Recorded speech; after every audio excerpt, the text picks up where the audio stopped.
Is it recommended or necessary to have a log of all the customers that come in case someone gets sick, or an employee turns out was sick that you can then get in touch and notify? Are there any recommendations on that? Take this one, Steve, and please feel free to add to it. But it's definitely encouraged.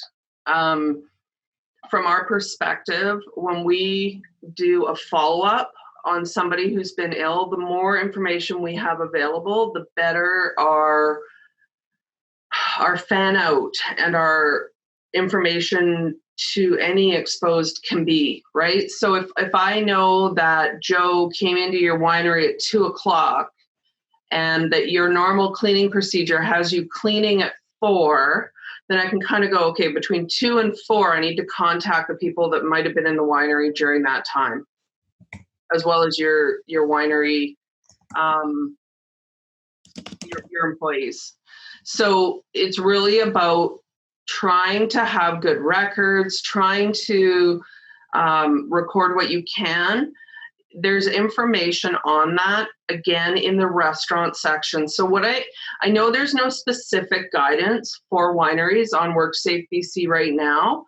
What I would encourage the wineries to do, and Steve, please disagree with me here if I'm wrong, but I'm going to suggest that if you're looking for some industry-specific guidance, I would really recommend you look at the restaurant guidance.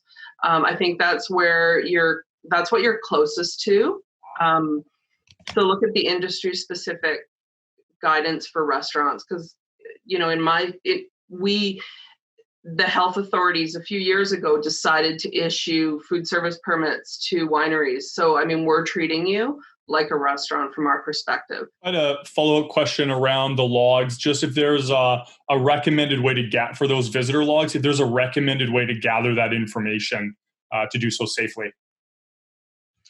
That's a hard question. I was thinking like a visitor's logbook with a pen, but then you've got shared surfaces. So I don't know, Steve, has that discussion come up at WorkSafe? Not from my perspective. I know the log, they're looking at it from the public health perspective on the coast for contact tracing, right? So, you have one person in a group, they would usually provide their name and contact. From the worker perspective is just knowing who's on site. So we don't really have much in the way of influence on records of clients, and some people might not want to give their name and phone number. Well, I know that a lot of wineries are moving to reservation systems of one format or another. That's one way to collect their emails. The other way I thought that was pretty interesting is without having to share the pen is you could ask everybody in a group to write down their email address, and then you just use your phone to take a picture of it after they've exited, after they've left, and then discard it. If you have a party, right? Like let's say you have a wedding, like a bridesmaids party, you just need one contact because that person will be able to tell you everybody who was in that party. I can guarantee you that most wineries are not going to be allowing in those types of groups for the next little while.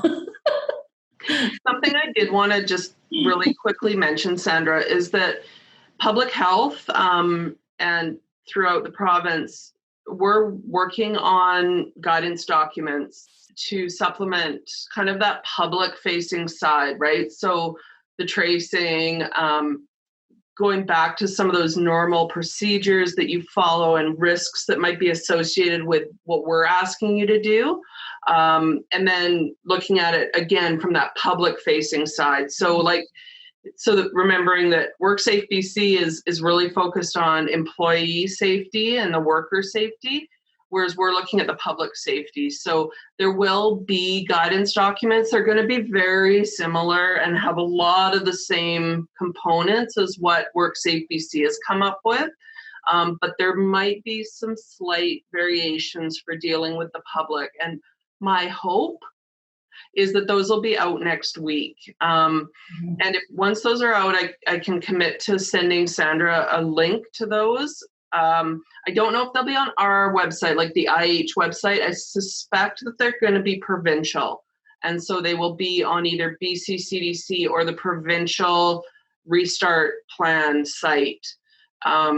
So again, I'll find out about those probably about the same time that the news papers and Well, that would be great if you can pass them on, and then I'll pass them on to the people that sign up.